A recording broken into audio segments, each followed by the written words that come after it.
Alright, this was looking to be another one of those nights for Ant whenever he plays against the Suns, and I was anticipating another 40 ball after the way he started.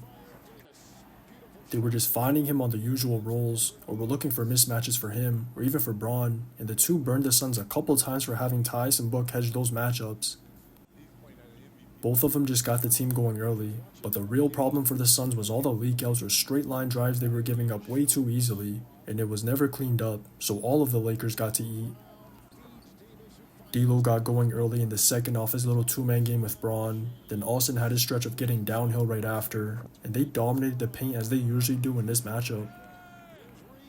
But all of that offense didn't even matter, because their defense was probably even worse than the Suns, and they were giving up everything on that end.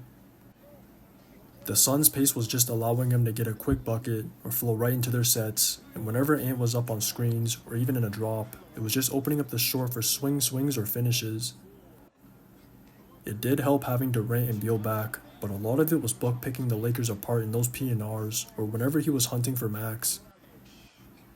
Once they got the Lakers behind on the play, the possession was basically over, and the Lakers tried to adjust in the third, but it didn't work out. Nurk just got to eat inside for switching a small onto him, and they were giving open looks to Book that weren't there earlier, so he took them. He was consistently making the right read for a bucket or a spray, depending on how they played him, and those two single-handedly put together that 21-8 run early that shifted the momentum of the game. It just snowballed after that, and this quarter just reminded me of their previous loss to the Nugs, because there was no course correction at all.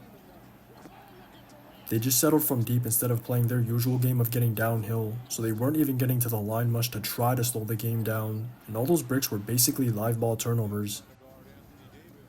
But that's without even mentioning their actual turnovers, and those combined just generated constant pace for the Suns to break the game open. It was more of the same in the fourth, and it was obvious they were checked out, so the Suns' big three gave them the proper burial they wanted. I don't know what is going on in the third that's even carrying over into the fourth, but it's too early into the year to start developing these bad habits, and just when I think they start trending up, it's the opposite. Just watch the tape. They're just carving up the Lakers defense.